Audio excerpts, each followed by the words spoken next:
Hello, hello, hello. Welcome back. We got a quick clip for you guys. At the last break, we got a text from Kayla that said, "Do you guys get this excited for your Thunder song?"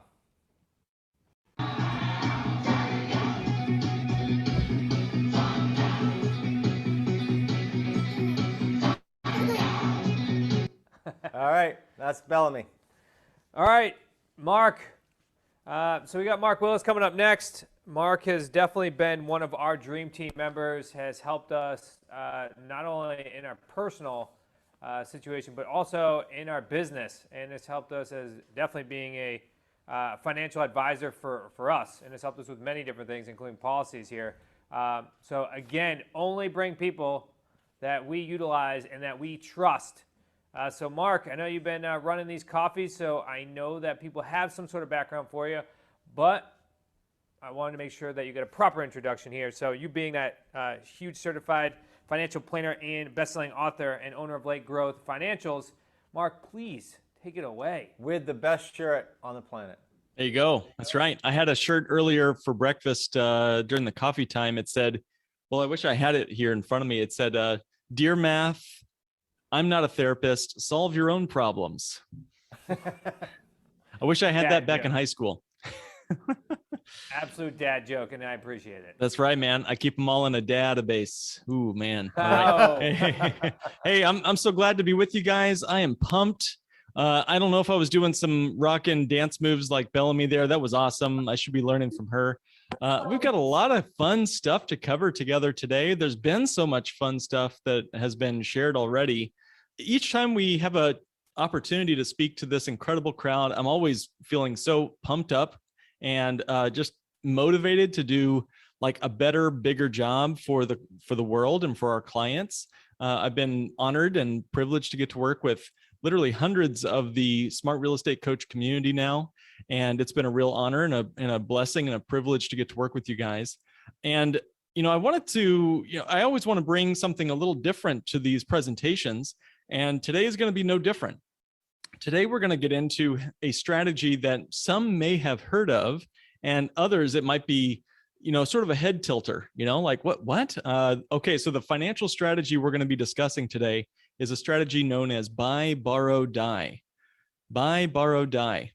Clint was just talking about house hacking, and that sounds pretty weird. Well, this strategy, I'd say, sounds at least as weird, buy, borrow, die, but it's how Bezos, Buffett, Musk, and you can pay no taxes both now and for the rest of your life and even beyond your life. I mean, what if you could build massive amounts of wealth and never pay taxes? I mean, truly tax-free wealth. I believe you guys are going to want to listen and review every single second of our presentation today. I'm going to guide you through the steps to invest completely tax-free. And even when you're taking cash out of your investments, even when you've got cash flow and are using that to fund your lifestyle, you can continue to live on it tax-free. So I think this is going to be a very important presentation for anybody interested in wealth and building up wealth. So again, my name is Mark Willis. I am a certified financial planner. We work out of Lake Growth Financial Services, which is a financial firm here in Chicago. We do have clients in all 50 states and even Canada and beyond around the world. So I'd be honored to speak with you guys. If you cannot stay to the very end, there's going to be our link in the at the bottom of every slide. It's qlslive.com/Lake Growth, LAKEGROWTH, or you can just jot down my phone number there and give us a call directly. A couple of quick disclaimers, like any good financial planner or attorney, you got to have a couple of disclaimers. I cannot give you specific tax or investment advice. I don't know you yet, but part of what we do is we have one-on-one advisory consultations. That's exactly what I'd be honored and privileged to do with each of you, either me or one of my advisors in our firm all around the country. So as we get into this, I want to start with some context. There was a recent data dump, and it was received by ProPublica. It came from the US Treasury. Somebody leaked a bunch of information. So ProPublica is an investigative newsroom, and they obtained a vast trove of IRS data on tax returns of thousands of the nation's wealthiest people. And this is covering more than just this year. It's the last 15 years. So a lot of the data that was dumped into this newsroom, leaked by the US Treasury Department, provided, I think, an unprecedented look into the lives, the financial lives of America's business titans, people like Warren Buffett, Bill Gates, Rupert Murdoch, Mark Zuckerberg, and more. It shows not just their income and like what their net worth is and so forth, but and how they covered their investments, but also how they avoided significant amounts of tax in perfectly legal ways. Now, in 2007, for example, Jeff Bezos, he was already a multi-billionaire. Now he's the world's most rich man. He did not pay a penny in 2007 in federal income tax. He did it again in 2011. In 2018, Tesla founder Elon Musk, he was the second richest person in the world at the time. He also in 2018 paid no taxes. Michael Bloomberg also managed to do it in recent years. And billionaire investor Carl Icahn did it twice, George Soros. So the IRS records show that the wealthiest can perfectly legally pay income taxes that may only be a fraction, a tiny fraction of the hundreds of millions, if not billions, of their fortunes each year. So how did that make you feel is my next question. How did that make you feel? If you have one of two responses, typically you're normal. The first response might be, depending on how you react to the news I just mentioned, might tell you a bit about your principles and your beliefs. If your first gut thought reaction was one of rage and anger, like, hey, how can they get away with that? That's not fair. But on the other hand, maybe your first instinct was not so much rage and anger, but maybe curiosity. Not so much why did they do that or how could they do that, but how do they do that? And how can I do it too? That's a great reframing of the same question. So many Americans, in fact, most Americans live paycheck to paycheck, and they're amassing no wealth. In fact, some and most are going backwards, paying the federal income tax rates in the high 30s. You know, in fact, in recent years, the median American household income was about $70,000 a year, and they pay about 14% in federal income tax. Now, the highest income tax bracket is 37%. 37% on income tax kicked in this year for couples earning over $628,000 a year. Now, a lot of these confidential tax records that were leaked to ProPublica show that the ultra rich basically sidestepped this entire system. And I hope to show in this discussion with you today exactly how they do it and how you can do it too. So compared to the 25 richest Americans, how much tax are you paying? That's going to be a question I'd love to know your thoughts on. So again, according to Forbes, the 25 wealthiest people who saw their wealth accumulate, it was a total of $401 billion from the year 2014 to 2018, and they paid $13 billion in federal income tax over that same period of time. Now that sounds like a lot. $13.6 billion of taxes paid sounds like a lot of money, but actually that says that their only true tax on their net worth was only 3.4%. The wealthiest Americans only paid 3.4% of their wealth to taxes. Is that a problem? I don't know. I'm not here to debate the ethics or the politics of that. Let's just talk about whether it's a legitimate strategy. I mean, that is the law of the land. So it's how do the mega billionaires do it? How do they do it? You know, well, they're paying these mega bills and covering their mega mansions and yachts and more while still just living on $1 salaries, hanging on to their stocks and not selling them. According to the public documents, there's one answer for how they do it, and that is borrowing money, borrowing lots of money. Now, to the average person listening, and maybe the average American, borrowing money is sort of seen like a necessity. It's sort of a necessary evil, you might say, for a car or a home. But for the ultra wealthy, it can be a way to access billions of dollars without paying any income tax. Because when you have no income, you have no tax. Now, the math provides a serious incentive. You know, if you own a company and you take a huge salary, then you're going to be paying 37% of that income, the bulk of it going to the tax man. Now, if you sell your stock, like, you know, maybe Mark Zuckerberg might sell some Facebook stock, let's say, you'll pay 20% or more in capital gains. And unfortunately, you'll lose a bunch of control over your company at the same time. But if you take a loan, and these days you'll pay very low single-digit interest rates on loans, then there is no tax. Income is taxable, but loans are not considered income by the IRS. The IRS does not consider a loan income. Now, banks typically require collateral, but wealthy have plenty of collateral. You think about it, stocks, real estate, and more.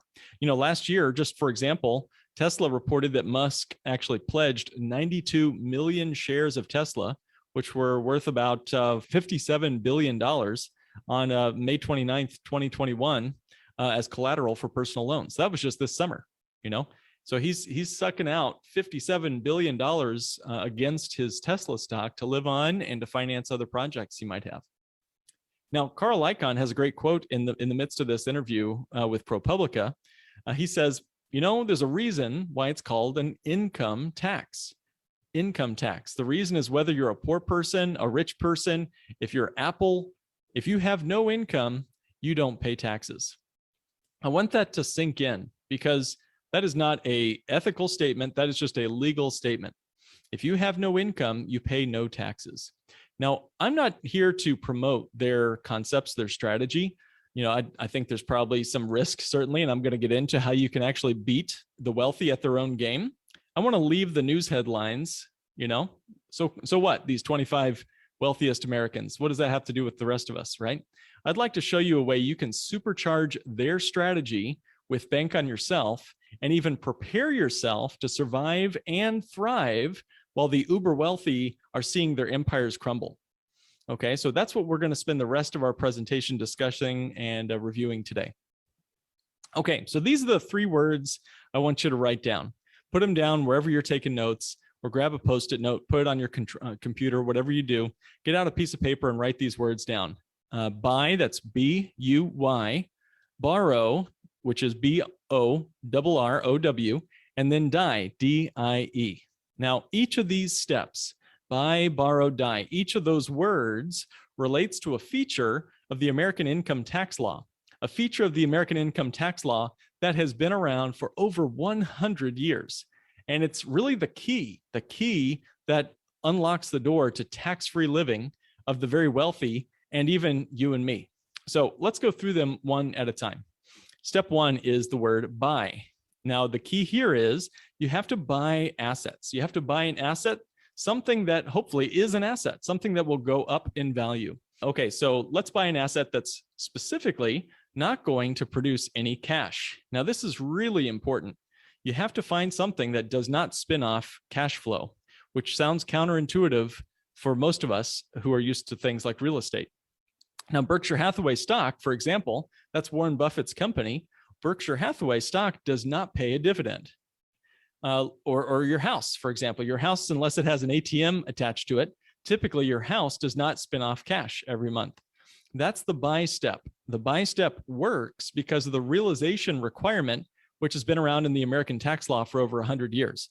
You don't pay tax on an asset until and unless you sell that asset or it spins off some cash for you, okay? If you're just buying and holding, if you're just owning your house, or if you're just owning Berkshire Hathaway and it doesn't have a dividend, or if you're owning a sports franchise and it's just going up in value, you're not paying any tax on that while it's going up in value. Now, we're not talking about mutual funds, right? And we're not talking about savings accounts, right? A savings account is for, it's the retail amateur place to save money. If you put money into a savings account, it spins off cash. I don't know if you've ever noticed this because you about need a magnifying glass to do it, but the tiny fraction of a percentage of interest that your savings account earned last year, let's say you earned $30 of interest, that $30 is taxable to you. You might remember getting a little 1099. It might have come in a tiny little envelope about this big, but you got a 1099 from your bank last year reporting that $30 of interest earned, and then you had to pay a little bit of money to the government for that interest earned. I don't think that's the way to go. You want to look for an asset that does not produce cash if we're following the buy, borrow, die strategy. Okay, so enough about number 1, buy. Step number 2 is borrow. Borrow. Step number 1 gave us a rise in value without cash income. And that's a lot of fun. It helps us feel better about ourselves when we have our net worth going up. But I'll tell you, you cannot eat a net worth statement. You still have to live, right? You can't take unrealized appreciation to the grocery store and spend it like it's cash. So how do you get cash? How do you buy stuff? How do you live your life? The answer is step number 2, which is borrow. And again, ever since the history of income tax in this country, borrowing has not been considered taxable income. And you don't pay tax when you borrow cash. No, if that was not the case, if you borrowed money to buy your house, like a mortgage, all of a sudden you'd have a massive tax bill on that mortgage, right? If you have stock and it's going up in value, you can take out a margin loan. If you're buying real estate, you can take a mortgage. If you have gold bullion, you can find a way to borrow against your gold bullion. When you borrow, you don't pay any tax on that. Okay, so that's step number 2. Now, I want to take just a quick second and describe why. Why don't you pay any taxes when you borrow? And the answer is because you have to eventually pay back somebody that you borrowed the money from. So it's not technically income if you have to pay it back. That's the kind of the idea there. And one of the main reasons why the wealthy are able to avoid their taxes is because instead of earning money and then spending it, they borrow money and then spend that instead. And it's a big difference when you're spending money that you earn versus when you're spending money that you've borrowed. When you earn money, you pay taxes on that earned money before you can spend it. So if you earn $1, let's say, you might only have 70 cents on the dollar to spend now that the government has taken the other 30 cents. But if you borrow $1, you get to spend the whole dollar, all 100 pennies, because you didn't actually earn it and there was no taxes due. So you get a great increase on your spendable cash or investable cash if you've borrowed rather than just if you've earned it and then paid the tax man. All right, so what enables this? Part of this is going back to super low interest rates that we're all living in right now. Okay, so it's enabled, a lot of folks would say, by the Federal Reserve. The explicit goal of the Federal Reserve is pushing down interest rates, and that has supported the stock market and the real estate markets to push up prices to extremely high levels. So we would not be seeing executives doing this buy, borrow, die strategy, these uber wealthy, if interest rates were higher, because arbitrage between the borrowed money and the house appreciation or their Tesla stock or whatever would not be great enough. The juice would not be worth the squeeze. In this low interest rate world where the stocks are soaring and real estate prices are going sky high, buy, borrow, die is an incredible, powerful tool for the uber wealthy, but there's a giant bear trap waiting for them. And we're going to talk about how you can avoid it. Okay, so there are some advantages to using debt. Obviously, there's less after-tax dollars required to acquire properties or investing.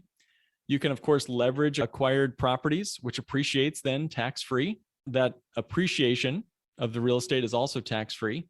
Typically, you can deduct in a current deduction your interest expense, and debt can then be used to monetize the asset without taxes. And again, that's really the beautiful piece about debt. As dangerous as debt can be, there's some beautiful parts to it. Okay, so far we've had buy, we've talked about borrow. In step 1, we made wealth without cash. And then we've made wealth without taxable income and our assets going up in value. In step 2, we borrow money, and that's no big deal from the government's point of view because you're supposed to pay it back. And now we're borrowing money because we're wealthy, and we're wealthy because our assets are going up in value and no taxes have yet been paid in this entire story. So let's get on to step 3. Step 3 is die. Okay, so most people I talk to about this are not as enthusiastic about this part of the plan. Okay, so the good thing is even the uber wealthy were legally able to avoid income taxes during their entire lifetime. And as an added income tax benefit, when the uber wealthy taxpayer dies, they have a passed on step up in basis. All of their wonderful appreciated stock or their real estate empire steps up to the brand new higher value, and they get to leave it on to their kids who never have to pay a capital gains or income tax on all that wonderfully appreciated asset. In other words, there's no income tax on the real estate appreciation during their lifetime, and the heirs can sell that property, 10 days after grandpa passes away with no taxable gain. Now, if the heirs decide to keep the property, they get to depreciate that property all over again on the brand new higher stepped up basis. It's an incredible way to pass on wealth to multiple generations. Now, guys, we're all going to die someday. It's game over for us at some point. But we can all rejoice at the prospect because we're going to be getting that stepped up basis, which means that our assets go one direction, and that is up into our children's hands. And we've completed the loop. We've completed the loop. Our tax-free debts are paid off, and our houses are back in the hands of our children or our charities. We get the life insurance proceeds that have been paid off. Either way, we've closed that loop. Buy, borrow, die. You've never paid tax in your entire lifetime. Your heirs are going to not face a tax when they get started in their life, when you pass on all of your assets. It's a crazy and awesome strategy. Buy, borrow, die. So here's the big divide. For most Americans, taxes are pretty simple. There's a big divide between wealth, the wealth class, and the wages class. People with wages are facing this onerous wage tax system, and there's fewer and fewer exits and deductions left to take. On the wealth side, on the asset side, it really does come down to buy, borrow, die. That's about the only strategy that really works over a lifetime. And that's why Warren Buffett pays almost no taxes, and he talks about that very publicly. Now, there is a big caveat and a big hidden danger to buy, borrow, die. So first, the caveat. The caveat to buy, borrow, die is you must buy a ticket. You got to buy your ticket to do buy, borrow, die. Now, in 2013, Mark Zuckerberg bought his ticket. He was a newly minted billionaire with Facebook stock appreciating. It's not like they swim around in gold coins. You know, he still had a $1 minimal salary at that time, and he just had all this highly appreciated Facebook stock in 2013. And so he cashed out, he bought those stocks, he realized those stocks, he paid about $1 to $2 billion in taxes in 2013. Youch, $1 billion tax bill. Can you even imagine that? Why did he do that? Well, he reaped these large financial gains from exercising the stock options that triggered that massive tax bill. And now those are his. And what has he done with them? He's now borrowing against them. He's now spending cash that he's borrowed against those stocks that he now keeps in his net worth. Zuckerberg now has $11 billion more money from which to play the buy, borrow, die game. He can live off money borrowed against that huge sum, and he's getting these very low interest rates, and he can basically get a tiny $1 a year salary to work on Facebook. Now, what does this have to do with you and me? And I guess if we can get curious, how could we emulate the strategy that we see the wealthy taking advantage of? And in fact, how can we even improve upon the buy, borrow, die strategy? You don't have to be Mark Zuckerberg. You don't have to be a billionaire to do buy, borrow, die and avoid taxes.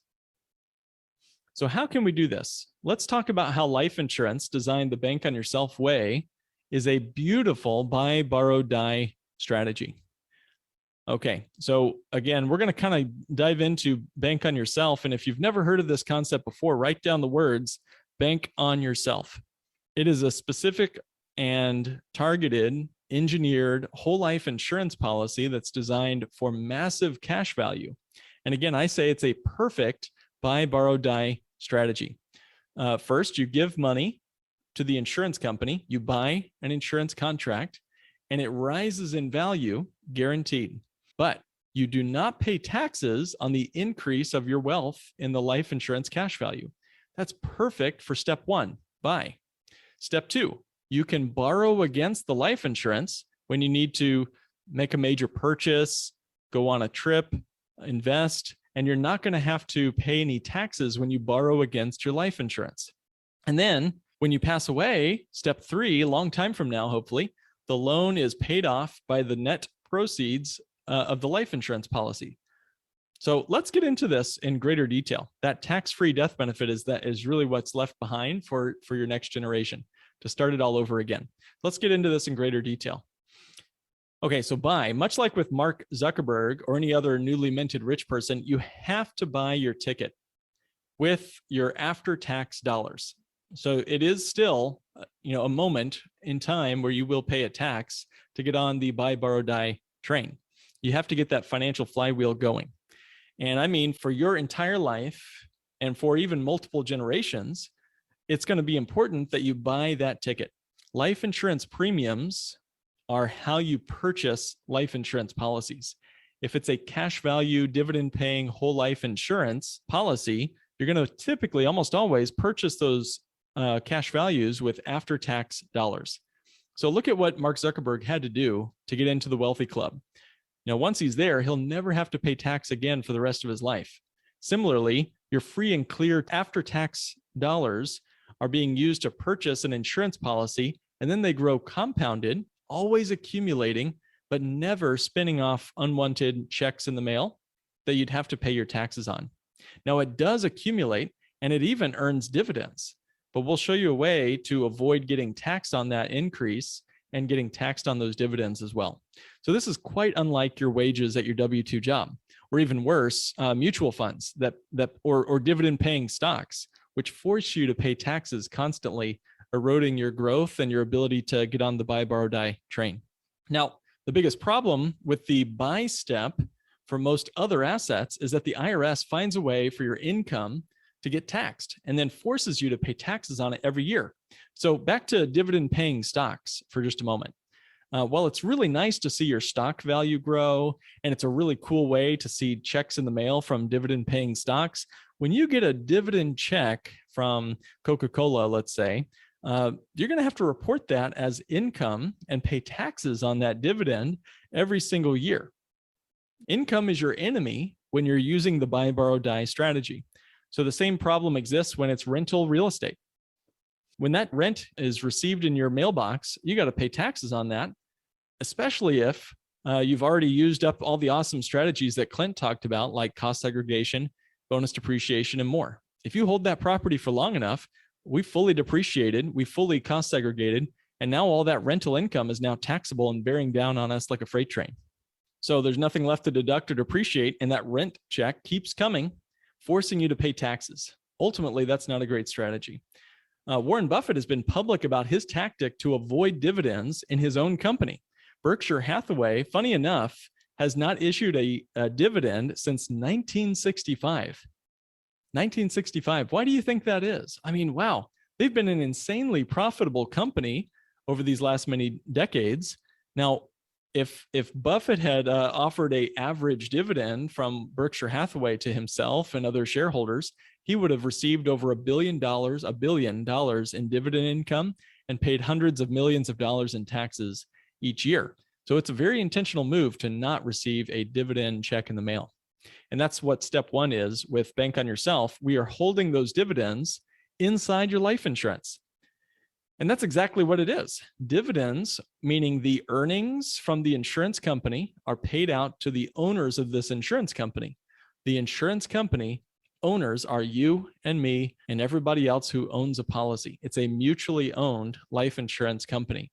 Now, that dividend is technically referred to as a return of premium. That's the definition of dividends when it comes from an insurance contract. And that's the legal definition and the tax definition by the IRS. So that's a really wonderful definition.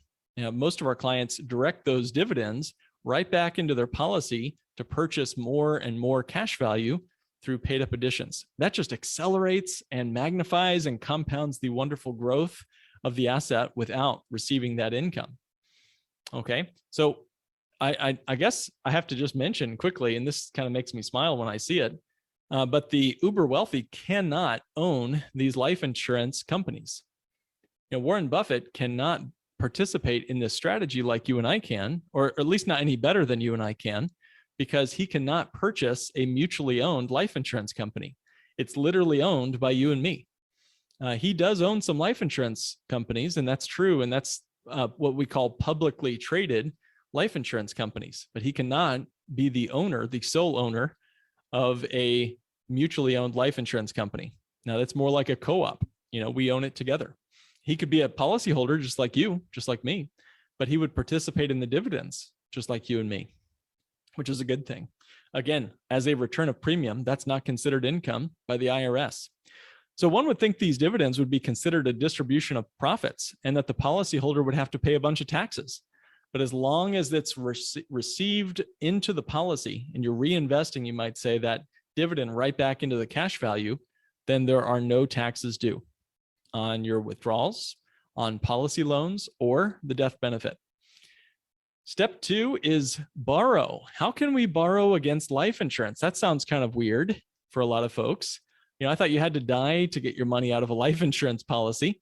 Well, no, while you're still on this side of the grass, guys, if it's a dividend paying whole life insurance, a cash value life insurance policy, then you can access the cash in this policy, use it as collateral, and borrow against the policy and live on that cash, spend it at the grocery store, spend it in Disneyland, or hopefully, more likely, using it to help you fund some of your deals and to help make the grease in the engine work for your business. Maybe it's helping send your kids to college. Maybe it's all of those things.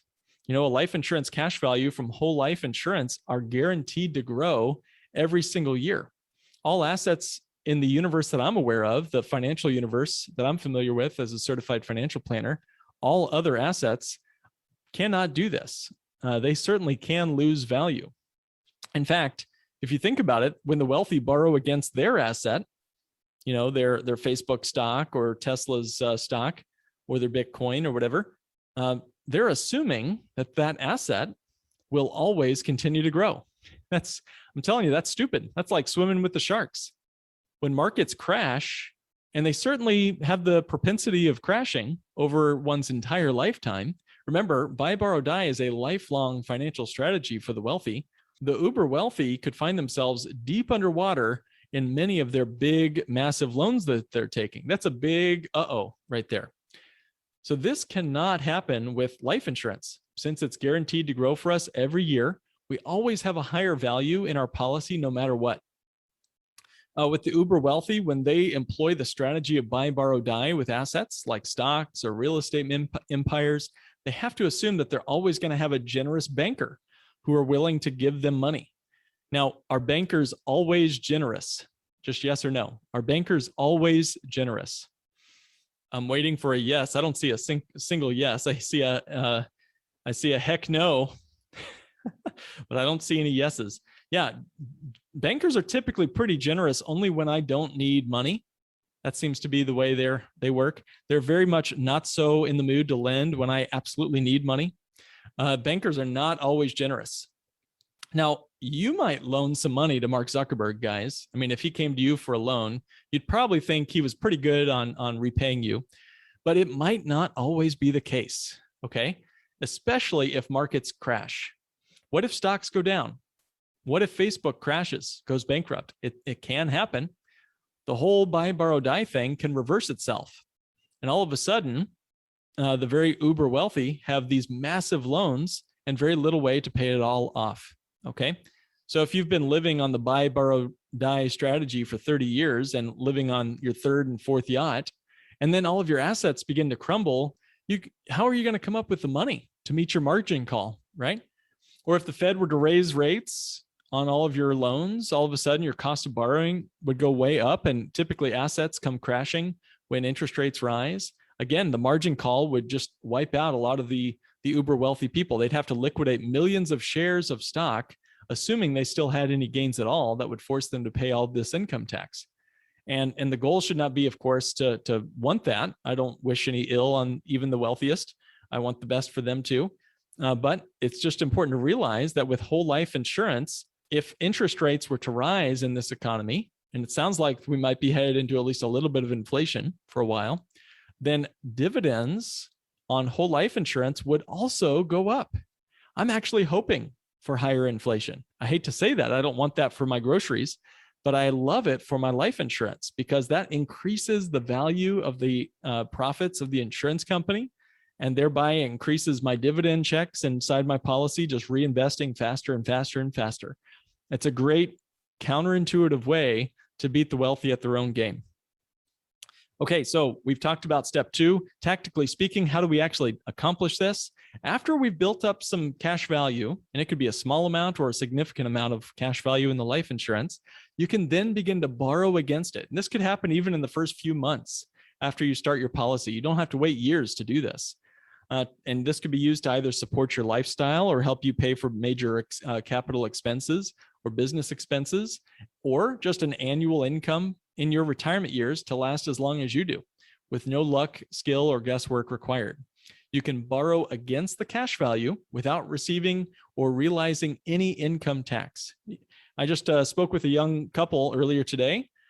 They're actually going to be receiving a middle six-figure income It's about 400 grand a year, income tax free out of these policies that we're setting up for them in their future.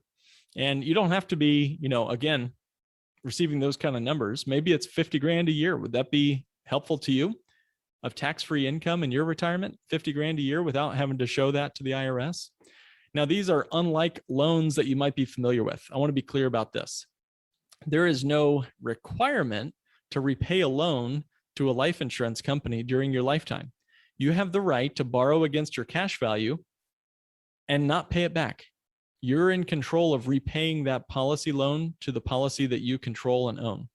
If you pay it off over 1 year, 10 years, 30 years, the insurance company is happy to receive it when you send it. If you never pay it off, we're going to get to this next, then the loans are simply forgiven, or I should say netted out by the death benefit when you pass away. It's simply netted out by the death benefit when you pass away. All right. So thirdly, ultimately, after decades of wealth accumulation in the policy, then when you move on and graduate from this wonderful world, then you can leave a death benefit income tax-free to your heirs. That's done through the life insurance cash value and death benefit. Death benefits have been a staple for life insurance companies for hundreds of years. We don't need the super complicated estates, charitable organizations, foundations that the uber wealthy must set up to avoid the estate tax. Simply they're forced to give away much of their wealth, which maybe is a good thing for the rest of us, but you don't have to set this complicated series of trusts up. You don't necessarily have to set up a complicated foundation unless you want to. The ability to simply just leave money outside of your probate estate and passed directly to your beneficiary, whether that's a family member or a favorite charity or a business. You don't have to set up an expensive trust, nor do you have to hire an armada of expensive attorneys to pass away. Life insurance death benefits add to your estate, but only if the estate exceeds $22 million. Now, if your estate is coming down as you're spending that money, remember, buy, borrow, die, the death benefit is reduced by any loans that you borrow against your life insurance. This means when you pass away, likely the death benefit will be somewhat smaller than $22 million in most of our cases here today. So even if you just had a few hundred grand left over in your death benefit, that would still be passed on to your heirs income tax-free and will not trigger the estate tax either. Okay, so as you guys can tell, seeing how this buy, borrow, die strategy blends with the bank on yourself designed cash value life insurance, it's just an incredible way for us to look at a breathtaking masterpiece in an art museum. It's like watching all the parts and pieces lay together, which is once simple and nuanced in its approach. Mark, I'll chime in and say a free strategy call with you is priceless. I mean, I just spent an hour and a half last week with you, and you guys, I don't know why you wouldn't do that. He's a plethora of knowledge. Well, thanks, man. It's an honor getting to hang out with you and see how you guys are just busting it and growing and doing some great stuff. Let's see. CC writes, what is the benefit of doing a blended convertible insurance rather than a full-on whole life? The convertible term insurance does not build any wealth, but it does cost a lot less, I should say. The money to pay for it is a lot less, but it's more like renting. CC, it's a lot like renting insurance for a while, which is not a problem.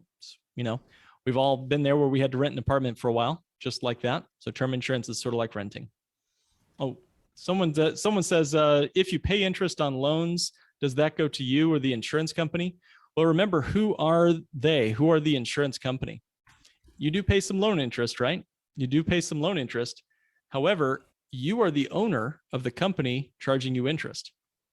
It'd be like if Chris Prefontaine and I owned a mortgage company together, and then I wanted to get a mortgage. Hopefully, Chris would charge me some interest, right? 15% or so cheap. 15 at least, right? I'm good for it. But it would end up coming back to Chris and me as owners of the company. No, all whole life policies do not do this. Thank you, Melody. Yeah. Last question, I'll wrap up. Not all whole life insurance companies, in fact, most do not offer this. And in fact, there are 400,000 life insurance agents in this country. That's one for every 800 Americans. don't work with your uncle or your cousin, who got his life insurance license last Tuesday. You really want to make sure, whether it's me or somebody else, look for someone who's a bank on yourself professional. They've gone through a specific training to help you with this buy, borrow, die strategy and the bank on yourself concept. Mark, I appreciate you, buddy. I will say this, because many of these people are new. I had a policy that I thought was doing what this does. Remember I said I hired Clint to fix some stuff? Yeah. Well, Mark redid. He didn't redo. He said, what are you doing with that? And when he did all my things over. So I had one of those that I thought I was misled, is the bottom line. And I was very surprised because of the source, and Mark fixed everything. So thank you, buddy. Thank you, Chris. Yeah, and it's QLS Live/Lake Growth. If you guys want to reach out, have a quick 15-minute phone call, happy to chat. QLSlive.com/Lake Growth. Awesome. Mark, thanks as always, buddy. Appreciate you. We'll see you in the morning. All right.